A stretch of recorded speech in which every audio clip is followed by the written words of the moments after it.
Man, had his money, but nah, just want to say thank you for having us, letting us come down. Really enjoyed Knoxville and tough game. But what I'm going to say is I'm glad we are through the gauntlet. This was our last one.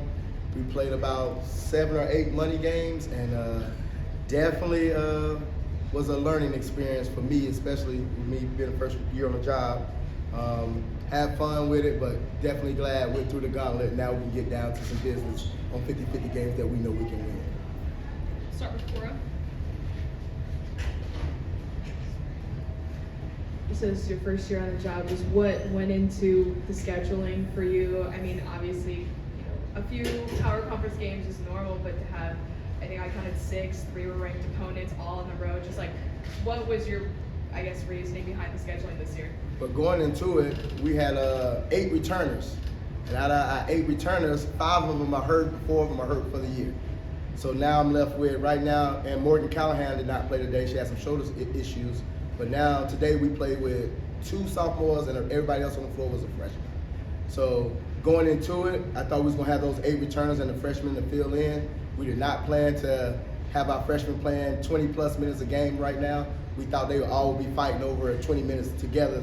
And that was the thinking going into it. And raise a little money for the school. We needed a little cash, so we went and got a little bit. I didn't get in this business for the record. I know a lot of coaches do, but I didn't. I got in it more so for the experiences. And my kids have played everywhere this year, big gyms everywhere. And in our league, in the MEAC, you can go 30-1, and if you don't win the conference tournament, you're not going to the big dance. So I can't get caught up on trying to be 20 and whatever when I know that 20 and whatever doesn't get me to the tournament. I have to win the conference tournament to get in.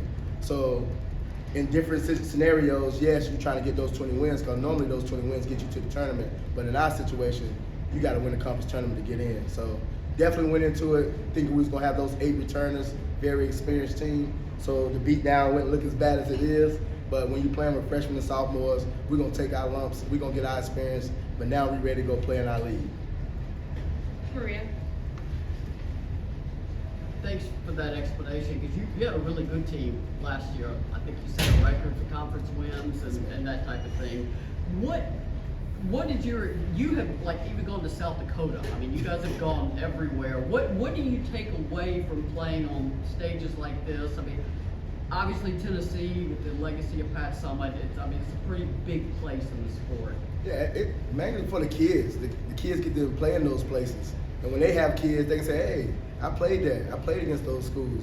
Whether they play teams at mediocre teams, I don't want to do that for my kids. And they go low-level D1 for 4 years and never play in a big gym. I feel like I cheated them as a coach. So I'd rather play those games and give them that experience and give them that opportunity. I think I missed a part of your question. Just playing at this particular school with obviously close to Durham. Just with the legacy of Patton coming here. Oh man, the kids talked about it the whole way up. When we got here, they was excited. And anytime you can play anywhere close where Pat Summitt was there, it's a blessing. So we treated it as a blessing. We smiled and we enjoyed it. And now we're ready to go home. Maria. Yeah, the Tennessee players are already saying, we gave up too many points. At times you found some success against them. What was going right when it did? When we listened on how to break the press. And we talked about it beforehand. We knew they was going to press us full court. Everybody's been pressing us full court ever since we played Florida State. And we got a couple guards that's down, so that point guard spot is iffy for us right now. So just getting them to understand how to break the press and to break it the same way the whole time. We will break it 2 or 3 times in a row the right way, and then we'll resort back to the wrong way, and we turn the ball over. We had, 44 turnovers. They scored 73 points off our 44 turnovers, and we're turning the ball over right in front of their basket. And that's been an issue for us playing the Power 5 schools, turning that ball over right in front of the basket that leads right to easy points. And then you get to them breaking points they scored, and she has a really good team. But if we take care of the ball a little better, the score don't get to where it's at.